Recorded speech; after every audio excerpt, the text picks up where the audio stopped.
How are you today? I'm great. Thanks for having me on the show. No, absolutely welcome. So, yeah, like you said, signature question I always ask everybody is, how do you like your coffee in the morning?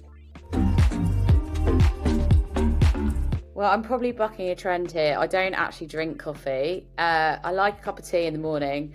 And if I really want to get all guns blazing first thing, then I will have a can of Diet Coke, which I know there's been a lot of negative PR around aspartame, but when it's required, it's required. So I just forget about the bad headlines. Well, like I said, it doesn't sound like it's like every day, so it's all No, good. it's not. I'm No always judgment curious. here. Yeah, no judgment here. And I'm always curious, is there what your reasons? Because when there's such a norm, like everybody drinking coffee, what are your reasons to why not drinking it? I just don't like the taste of it. Please don't tell any of my clients. I've actually worked on quite a lot of coffee, booze clients in the past, so hopefully they're not watching this. Um, but yeah, I just don't like the taste of coffee, and I'm glad because it's like one vice that I don't need that costs like a Yeah. significant sum over the course of the year. So I'm all for it.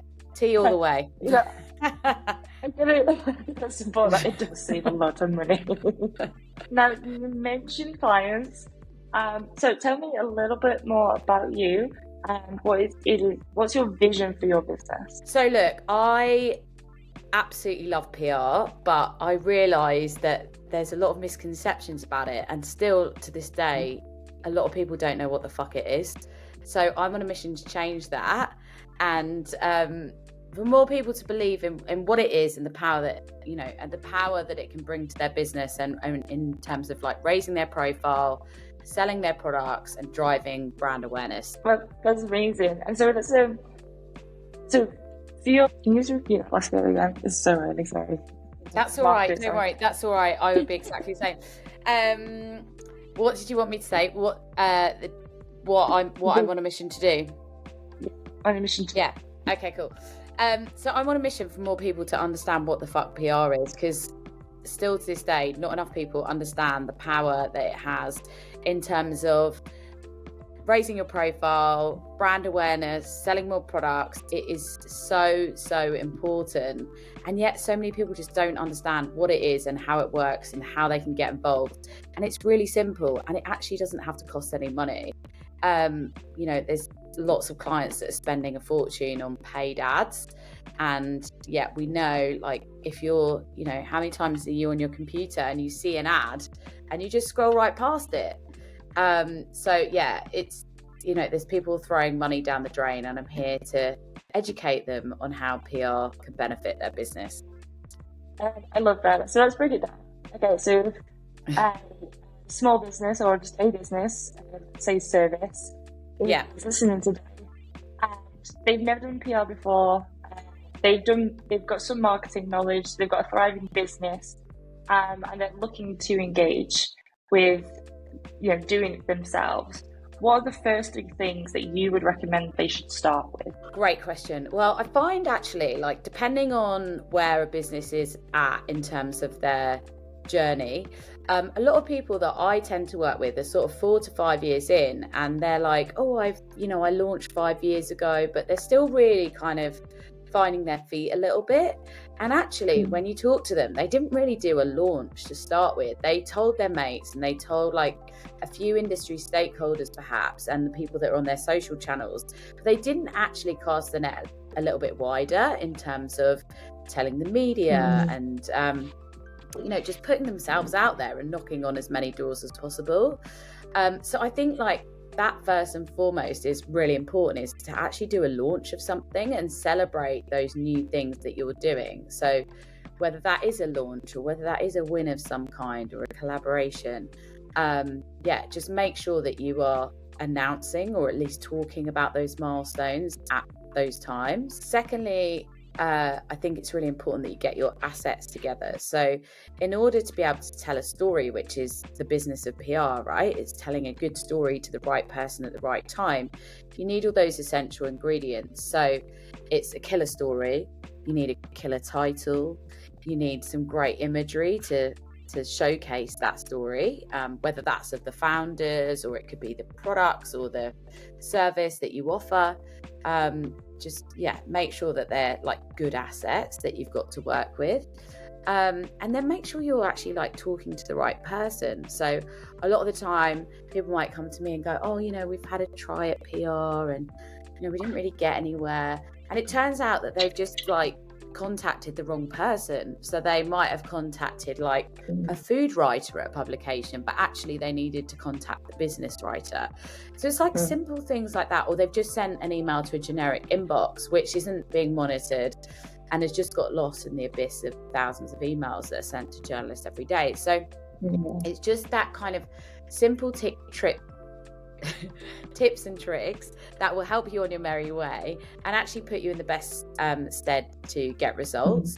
And actually, I should have said this one as like number one. One of the biggest things, so PR isn't just about media, but when it does come to media, if you do want to be featured in it, like you've just got to actually read it or engage with it. So if you want to be featured in the New York Times or the Times in the UK, like you actually need to read those publications, because then you'll get a real good sense of what makes a story, who's writing it, and how it all comes together, and like those potential opportunities that might be there. And like you know, when you're reading the paper on the weekend, just think about how you might be able to insert yourself or your business in some of those stories. And if you're seeing other brands or other businesses that are your competitors, or just anyone that you respect that is in that publication, just understand that they haven't been like handpicked to be in there. They have got a PR person that is knocking on their door and hounding them to go, hey, look at me, I want to be featured in here. It's not just like cherry picking the best because they are like really good at what they do. That just doesn't happen. It's an annoying pest like me who is badgering them on their behalf. And people just don't understand that is the process, and they think that it's all, very selective. And from an outsider's perspective, that's kind of what impression that we want to give off, because it's like, oh, we're so special, we're so amazing that we have been selected. But the reality is quite different. You also the newspapers like, well, we don't want to be biased. We want to only pick the best stories. They're going to lean into that narrative as well. So it's like, So it's, if I summarise things correctly, I'm going to slightly. Sorry, there was a lot there. No, that's great. This is really what we wanted to get into today. So I'm really happy that you brought this up. So let's say you're a service business. There is a number of niche publications in your industry. You want to be first and foremost reading those publications. One, you're going to learn 100%. Stuff for your business, but also looking for the opportunities. Then. And the opportunities, sorry to interrupt, the opportunities might not just be from a media perspective and getting an interview, but it might be just discovering other suppliers and partners and people that you can collaborate with. So it is very much opportunity based and also trends based. So it's just being one step ahead of the curve, keeping your finger on the pulse, and again, looking for those opportunities to do something different or say something different about what is current and relevant in the industry. Which leads on to the next point. If you're spotting onto the trends, you're making sure that what you're talking about is newsworthy. So if it's trending and you happen to do a really good celebration or a product launch, you're just increasing your chances of actually getting your business into it. Then I really like that you mentioned the media pack. This is the thing I always tell my clients all the time. For marketing, you don't have to be creating new stuff all the time to be using it for marketing and PR and sales. You can get all your pictures ready, you can get all of your bios ready, you can have it all done once, and then you can just keep sending it out. And then third and foremost, what was the last one? It's gone out my mind. I can't even remember. I'm sure it was really important though. Well, we clearly got it's just talking to the right person at the right time. That was it.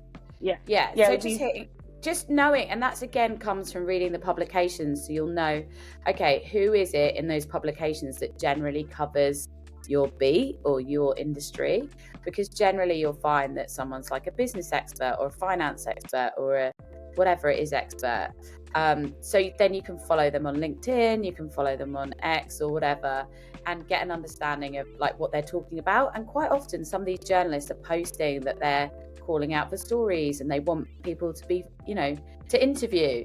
So unless you're following them, you're not going to know that those opportunities exist. And that's why I really wanted to ask next. You really segued nicely for me. Thank you.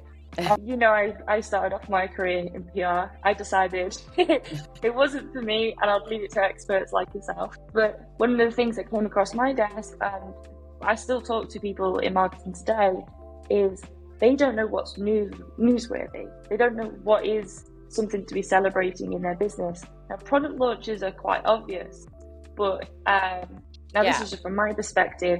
What it feels like to the business owners, they don't want to go out of their comfort zone. They don't want to push themselves to really put themselves out there, or if they do a product launch, really expose themselves to people. Now, product launches are quite obvious things to be talking about, but how do you help business owners to generate ideas about what they should be talking about when in PR? Yeah, so look, there's mainly two ways to get in the media. You've got the proactive side of things, which is like a new product launch. Hey, we've got some new news. Let's put this out there.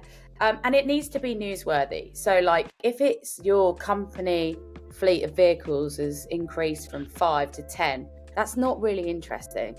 Save it for your like social media channels. Internal really cares about that. Yeah, even internal. It may be exciting for you, but unless people beyond your business are really going to care, like don't bother putting it out there. So think about whether it is actually newsworthy and whether there is an audience for that new information. But the best way really for a lot of businesses, and it isn't like a massive investment of time or energy, is being reactive. So that is having your finger on the pulse and understanding, okay, what is it that the media are going to be talking about over the next few months that we can be a part of?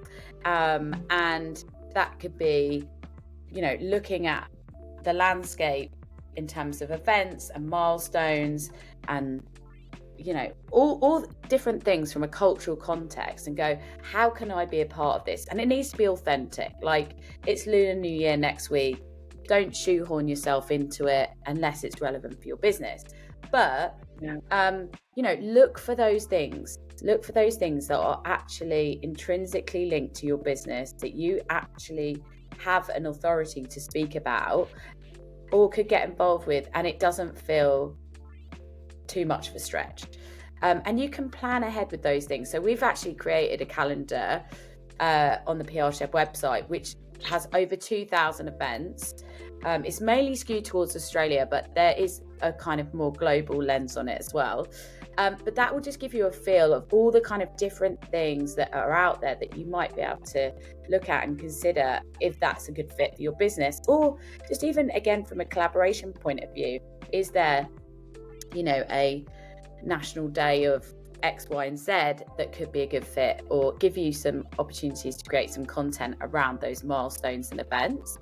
But you can be guaranteed that the media are going to be talking about those big things. So in the next couple of weeks, we've obviously got the Super Bowl, we've got Lunar New Year, we've got this year's a leap year. Like, you can just kind of predict, okay, what are all those things? We've got International Women's Day in March, but please don't just pitch International Women's Day stories in March. Women should be like focused all year round. So media are getting a little bit skeptical about that, but there's kind of a lot of stuff, and you could probably talk about it a little bit more about leap year, in the fact that we've got this extra day and how women aren't getting paid. Anyway, there's all this kind of stuff. So you just kind of need to take a step back. And I know it's hard with a lot of business owners because they're so focused on doing the do, and often they're working to very short lead times and under pressure. But it does pay if you can give yourself a bit of breathing space to take a step back and look at things a little bit more strategically and go, okay, what is happening over the next 6 months that we know our audience and the media are going to be talking about? How can we play a part in that, and then plan accordingly? Exactly, because most business owners should know. They should. what what you're doing in the next 6 months, and if you've got a calendar for the next 6 months, just Yeah. taking even just half a morning or even an hour to just do some planning out Yeah. will save you times in the long run. Now, do you have a story of a time where you've taken a business through that process? Yeah, absolutely. I'll just give one example though first of a business that came to me last year. Actually, 3 businesses, shockingly, 3 came to me at exactly the same time. So in Australia, you have Dry July, which is like sober October, and dry January. January, yeah. So in Australia, it's Dry July, and I had 3 like no or low alcohol brands come to me at the final week of June and be like, hey, it's Dry July, can we do something?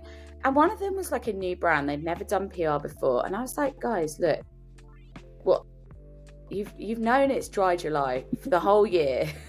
Like, why are you calling me now? Like, I can pull rabbits out of a hat, but you're not putting yourself in the best stead here for us to get results. And it's just a shame when people have worked so hard on their business and then they've got it into such a great shape, but then they're just selling themselves short by just not being prepared or just not taking the time out to plan strategically about those exciting milestones and stuff that they can leverage massively to their advantage. I'm actually stunned. I know. But it's not uncommon. It's not uncommon. But then you also, I believe it. but then you've also got stuff like, for example, things will happen. Like, for example, at the Grammys, there'll be something that will happen. Whenever Will Smith and Chris Rock had their fight, for example, something that is unpredicted will happen, right? Yeah. That you can't really forecast, but then you do need to be able to just react straight away and jump on those things. So, if you're a business that is in violence counselling or, marriage counselling or whatever, you would go, right, let's jump on this and let's talk, give our take on the situation of what's going on with Jada and Will and this whole dynamic with what's going on. There's kind of those different sort of things, again, like a cultural lens, and you think, how is a marriage counselling business doing PR off the back of some, the Oscars? You just wouldn't imagine it, but there's those kind of opportunities, and everyone is talking about it at that moment. So you're like, right, I see it. Let's do it. Exactly. I will give you an example. So Tom Holland came out in an interview recently that he went through a period where he felt like he needed alcohol so he could deal with the fame and just this whole life going through I'm going to say assume madness. He came out into this interview and he was just like, I needed alcohol, and he knew at that point it was like that was not okay. So for him, he went completely teetotal. Now, it didn't get the normal social media swarm that it would normally, but if it I'm just pitching this sort of fictional scenario.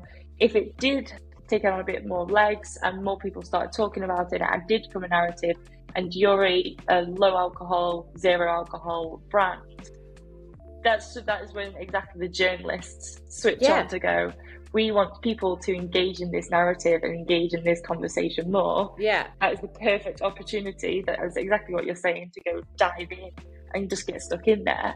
Yeah, and they love a real world story as well. So it's like, I was like Tom Holland and I was in the same place, and this is what happened to me.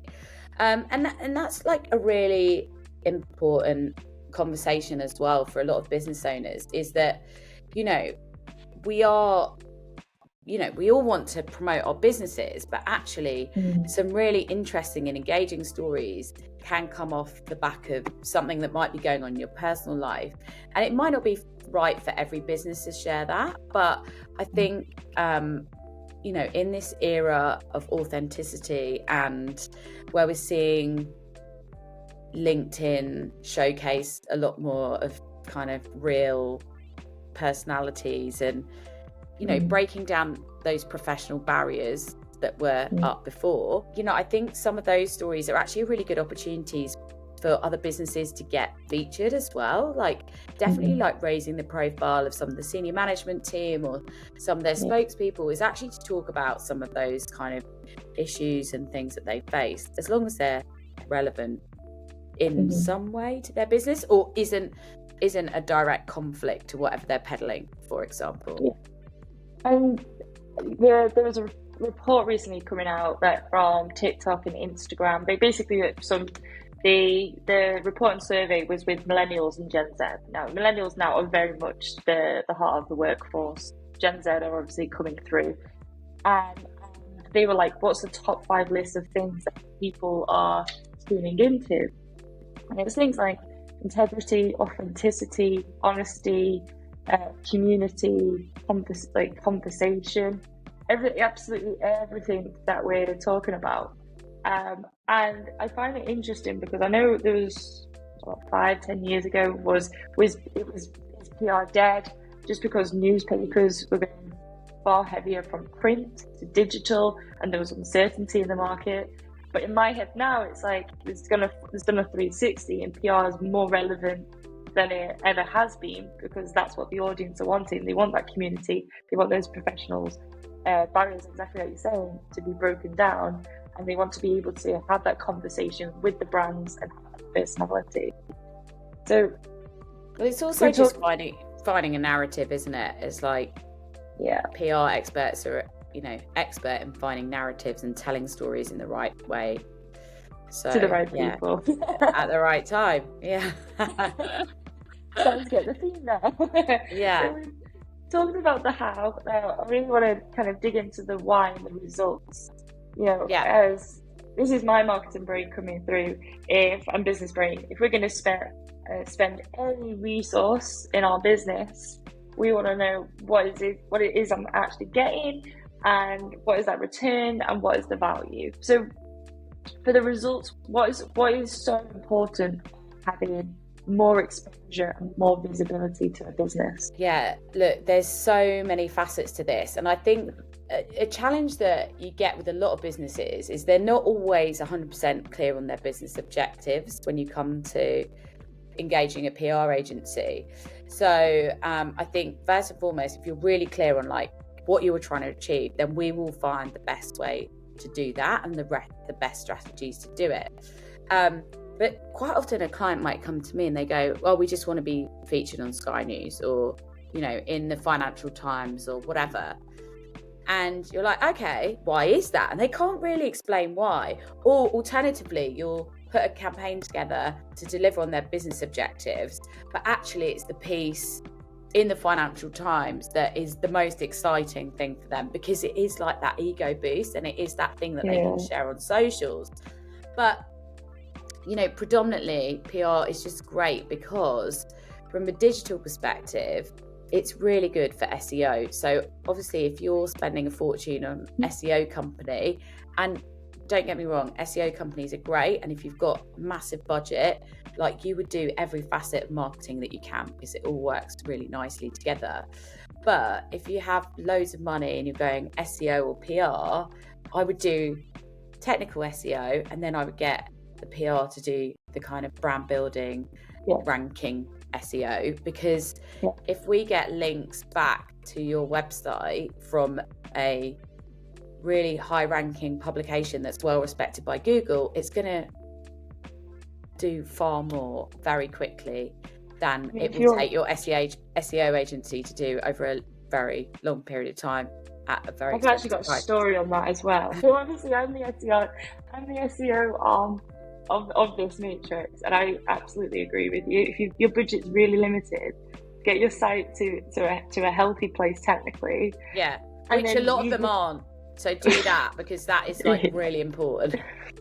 Well, exactly. And then, like you said, you're going to go to market and get exposure far quicker than ranking through the keywords. But actually, so we had, this is a kind of perfect thing, in 8 March time last year, we knew there was going to be a big campaign over a 30-day period in May. people might have done the Murph workout, and it was all around the Memorial workout. And so we were planning out what we can do. So what I did, obviously the site was already technically great. I then, as an SEO person, wrote a whole bunch of different articles about that subject. Now, we didn't have any budget for any PR, but we had, because I wrote so many articles about this subject, the brand is already an authority in the industry, just not for this bit. We had 4 different major publications, and then Brilliant. backlinked from their article to our article. Awesome. As the source on the information. Now, if you type in Murph workout and every single variation on that word in the US and the UK, our website comes up as number 1 because we've captured Brilliant. All of it. That's amazing. An example. So now, and it's still going. Honestly, it's still going. That's ace. To add on to it, it was around the time that Mark Zuckerberg did the Murph workout as well on top of that. So it was just this big snowball effect, and we reaped the benefits for it. What is it now? 2 years on, and it's 1 year on, and it's still flying. So I'm with you, and there's results. Yeah, amazing. Yes, there's like clearly 2 ways to do it.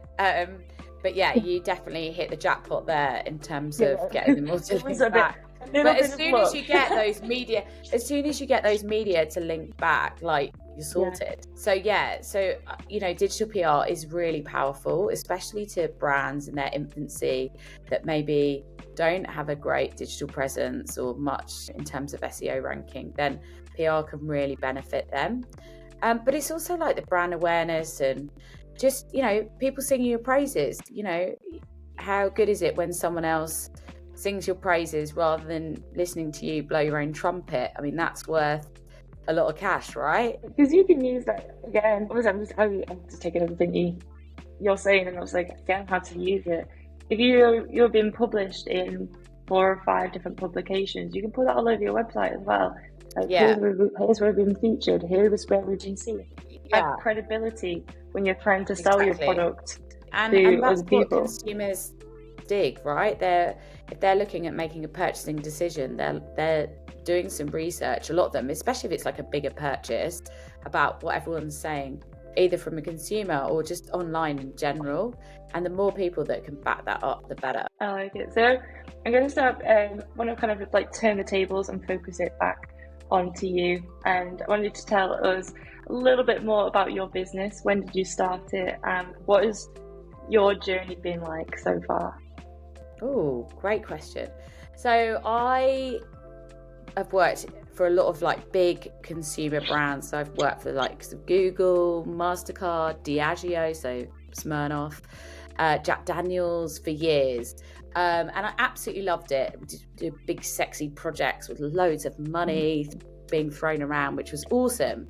But the main reason that these brands had lots of money and they needed to spend lots of money was because they weren't really doing anything new. Like, they've got a bottle of Jack Daniels, for example, that's been around a long time. So we had to create new and exciting things for people to talk about and, drink their alcohol, basically, which was awesome. But there's so many other people, smaller businesses, startups and scale-ups that are doing really cool things just by their business being in existence, because they've seen a gap in the market, they're solving a problem, but they're just not telling anyone. And so for me, that's just so frustrating, because I'm just like, oh, you just need to tell the world that you're there. And so that's really why I started PR Shed, is to make more people understand what PR is, but then also provide a more affordable option for them to get involved. So I've got this subscription service, which gives people access to consultation time, strategic thinking, how can we get the word out there, but then also those all important pitches and leads and opportunities for them to get involved with, and exactly what they need to get involved. So yeah, that's really great. But then we also do kind of more project focused work, more like a traditional PR agency, where we'll do all the bells and whistles, and the people don't need to lift a finger because we do everything for them. But yeah, it's but music to a lot of people's ears. Yeah, so I started the business because I saw a gap, but then I also did it because I've got 3 young children now. I didn't when I started, I had 1. And I just wanted to do things a little bit differently in a way that worked for me. And I'm just, as I said to you at the start of the call, I'm just coming back into work after having sort of a year where I've not been as full pelt as I have been since I started the business. So it's a really exciting time. And I feel really re-energized and excited to be back and just more focused on my mission. Just to go out there and do it. It's the heart of the summer in Australia. After some proper R&R. I just want to emphasize that to small businesses, like how important it is to make sure that there is rest time and making, like you said, being okay to not go full steam all the time. Because like you said, now you feel great. I feel so. I do. And a lot of my clients have been in the wellness space, so I've learned a lot about kind of those micro breaks and a lot of the kind of scientific research out there. But actually, as a business owner, I've had burnout before. PR is always on. It's quite stressful. There's a lot of things that you can't control, i.e. the media narrative, but also some of your clients doing scandalous things or just not doing things at the timeline that they proposed. It can be a little bit frustrating. And it has been really stressful, and I have actually had burnout before, and it wasn't pleasant. And I feel like a lot of startups and founders are probably at risk of doing that. And definitely, if you can have a micro break, even not just a massive break, but a micro break, they all count and will really make a difference. That's the narrative I would like to kind of steer, is the anti-hustle, which if people who really know me would be like, huh?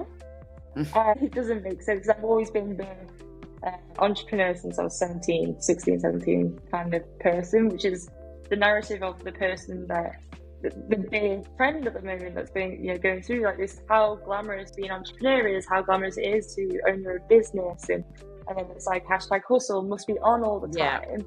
And every business owner that I know who's been in it long enough goes, no, you can't be on all the time. Like, you can live and breathe it, absolutely, because that's the reason why that's what I'm feeling from you is, that's the reason why you want to work with different brands, because you're working with brands who are so passionate about their product, and they're trying to innovate the best they can with the resources that they've got. And there's something so fulfilling about that, with working with those types of people. And they get shit done as well. Like, there's no red tape. They're just doers. They're like, yeah, right, we're going to get on with this. And I'm like, yeah, let's do it. Let's do it right now. Let's not faff about. You just described, my clients are listening, you described all of my clients. They get shit done. Yeah, love that. So we mentioned the subscription. So just bring it to a close. Because normally I ask, what's that one thing that's under about, of your case, $50 that small businesses can use that they get a ton of value for? Having known you for a little while now, like, tell me, how can people get your subscription? Because that's something I want to actually endorse on your behalf today. Look, the subscription's great. Go check it out on the website. But like, first and foremost, I've got a load of free stuff on the website, which you don't have to go through some massive sales funnel to get to. Even though, like, sales funnel's great, but I haven't got any on my website, so don't worry, I'm not going to pester you. But yeah, I've got this free calendar which gives you a snapshot of all the events that are happening throughout 2024, just to give you an idea of just, everything from every angle that people might be talking about. So if you weren't aware that Saltburn was going to launch, like, it's all of those kind of things. We've got Bad Boys 3 coming out this year. There's a few. Yeah. There's just kind of, but then there's, this week was International Networking Week, which is great from a professional perspective. So it's all, it's everything from red carpet events to professional events to lunar events. Like, it's all in there. So just take a look. That's free to access and will be really useful to anyone that is putting content together, or even just if you're a parent and you just want a heads up that it's book week. And because that is just, it comes around and you're like, Jesus, is it book week again? And I'm not organised again. So it's stuff like that. But then you can also get a free consultation with me. So I'm happy to have a chat with anyone and give you a few pointers in the right direction if you're not quite ready to sign up for PR, or you've got a few questions. More than happy to answer in my bid to help the world on their PR journey. Well, on that sentence, because I think that's a great place to end, thank you so much for your time today. You've been ace. I think people would have got an absolutely great head start now into delving into the PR world and helping and using it in their business. So thank you for your time. Okay, great. Thanks for having me. Check out prshed.com and don't be afraid to put yourself out there. Thanks for having me.